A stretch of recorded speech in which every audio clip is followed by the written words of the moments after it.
Hey, you guys, don't forget to be part of the live open discussion every Wednesday at 1 o'clock Eastern Standard Time here on Gotta Love Them Movies. Yeah, so let's move on to let's talk about our last trailer of the day, and then we're going to get to your live questions in comments about all the stuff that we're talking about today. And that is probably my favorite of, we've spoken so highly about all the trailers that we've talked about today.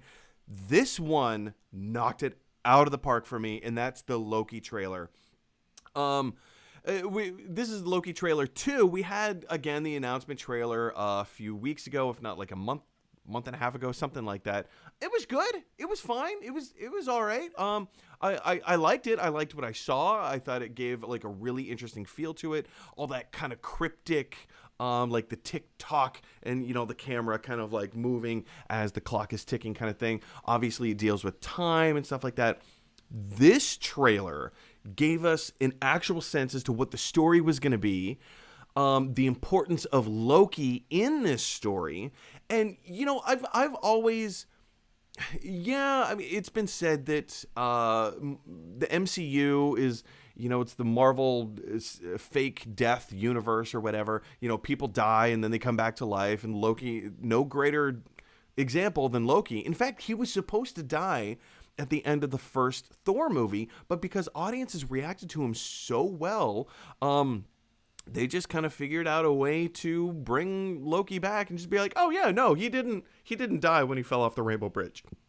Pardon me. No, he didn't die. And then everybody loved him and everything was fun and fantastic, right? And then now we have this Loki series. I'm not 110% on board with Loki. Like, I love Tom Hiddleston. I love his portrayal of Loki. Loki is a magnificent, I was going to say marvelous. Haha. He's a magnificent character in the MCU, and of course he's beloved. Like, he's magnificent on screen. He's magical. He's electric to watch, right? He's engaging. I like watching him. But I'm also kind of like, okay, like what other characters do we have in the MCU? But, you know, this trailer just looks phenomenal. I can't wait. I love the weird dark time conspiracy aspect to it. The Time Variant Authority. I love Owen Wilson's doop-a-doop-a-doo kind of character playing against. Like he seems a little doofy, but you can also tell that he knows more than Loki does. Loki thinks he knows everything. And you know, whenever you have that like an argument with somebody else and they think that they know more than you do, and then your response is, okay, it's not even worth fighting with you or arguing with you. It's, okay, if you think you're right, okay, I'll let you be right. I know I'm right, but okay. I love that attitude from Owen Wilson. This trailer just gets me so ridiculously excited. Like, I was excited for Falcon and Winter Soldier, and now that we're kind of starting to watch it, I like it. I'm not wowed by it in the same way that I was wowed by WandaVision. WandaVision, I suckled on. Like, it was just so...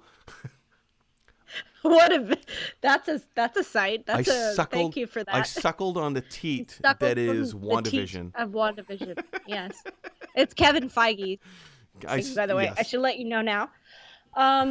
So this Loki trailer, I agree. I'm very excited about it.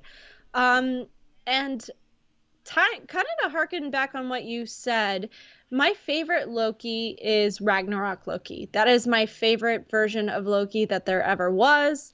And what I hope this variant solves for us is the strange disconnect between Avengers Loki and what we eventually get in Ragnarok Loki.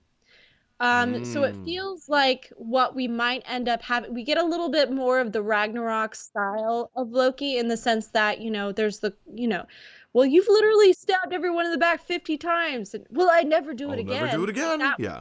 That was a great Ragnarok Loki.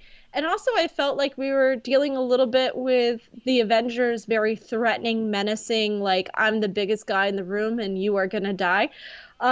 So there was a little bit of that, and I think that the big question mark is trying to reconcile, and sure, maybe this is just among MCU fans that are big fans of Loki. Maybe it's just among fan fiction writers. I don't know. It's trying to reconcile why Loki seems one way and the character seems to be very, very different over the span. And I know that the Dark World happens in between there, and there's a little bit of character development when his mother dies, and that should have an impact on him. But it honestly does feel like a very different character. Um, so I would like a little more explanation behind that, other than just like, well, Taika Waititi is a genius storyteller, and he figured out the best way to tell this story. I also really love Owen Wilson. I was a big Owen Wilson fan back in the whole frat pack days, Mm. where Wedding Crashers, and Starsky and I'm really Hutch. excited. Oh yes, yes. Or Shanghai. I love Shanghai Noon. I really did. Shanghai Nights I thought was a nice little, as silly as it was, I loved those movies. And what I find refreshing is because I feel like there's that presentation of Owen Wilson that he's like, oh, I'm the cool guy. But yeah, the character in Shanghai Noon and Shanghai Nights is like a little bit, he's the silly man to Jackie Chan's straight man. Yeah. He's not as competent. And what I love is that they're going to play with that, I think, in this series where, like you said, he is competent, he is super smart, but he's being presented as like, yeah, cool guy. I really love it. I love it. I love it. Also, I don't know if this is true, and, YouTube comments let me know. Was that the Atlanta Convention Center featured so prominently as the TVA location? I think Hmm. it was the Atlanta Convention Center. Someone let me know. I never would have thought of that. I've never been to the Atlanta Convention Center, but now you sparked my interest.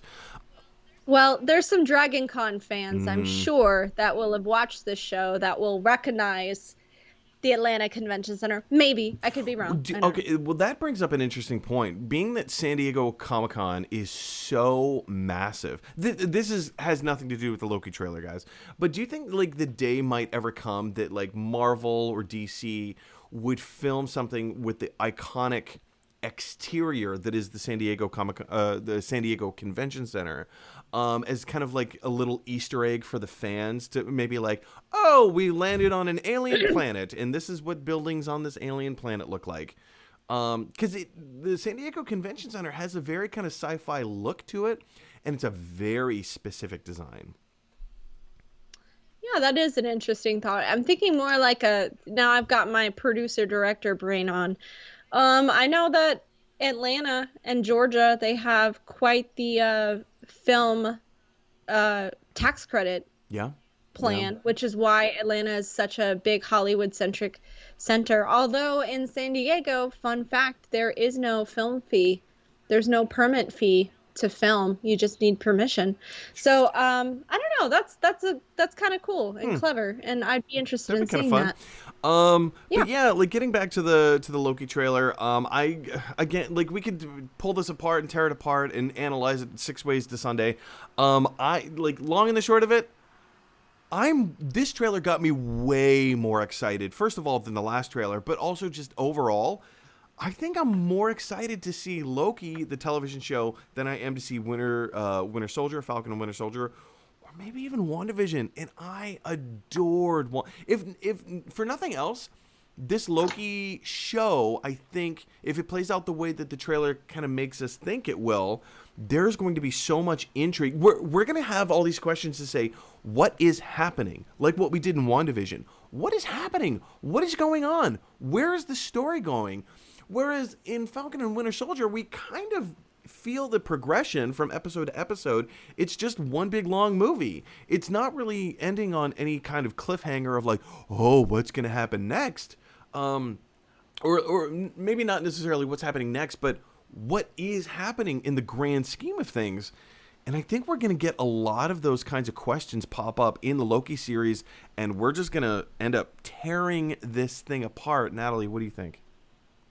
I think it'll be pretty consequential to, I mean, we keep feeling like everything is going to be consequential to Doctor Strange in the Multiverse of Yeah. Madness, but I would not be surprised if this series ties into that, and the potential for maybe this variant Loki crossing over into the dimension of the MCU that we are currently following. Man, the MCU is just getting so big right now, and this just adds another. I mean, we haven't even talked about like the hooded, cloaked figure that pops up in the trailer that's kind of like killing people. They don't ever like come out and address it, but we have like these cutscenes in the trailer of this hooded entity, this being.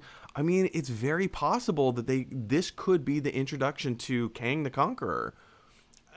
Maybe not. I don't know. Maybe not. Maybe it's somebody completely different. But maybe this is the introduction to Kang the Conqueror, and this is how. If you know anything about Kang the Conqueror, he's a time traveler, and he's going to be in Ant-Man and the Wasp, Quantumania, played by Jonathan Majors. Yeah, I don't know. Like, who knows? Who knows where this is going? But with the multiverse and with time, there is so much at play here. Who knows how this is going to shake down? But what Maybe he's going to Toontown. Have you thought about that? if they get a permit from Warner Brothers? Yeah, maybe. I mean, they could definitely do some fun Hanna-Barbera. Maybe we could get like the whole cast from Clockwork Orange to pop up in a Marvel movie. Yeah. Honestly, the tone of Loki, like literally the tone, the color Yeah. scheme is very similar to me. So I'm like, oh, yeah. That checks out. Anyway, guys, I want to hear what your thoughts about the Loki trailer are and were. Jump on down to the comment section below and let's have a conversation about it.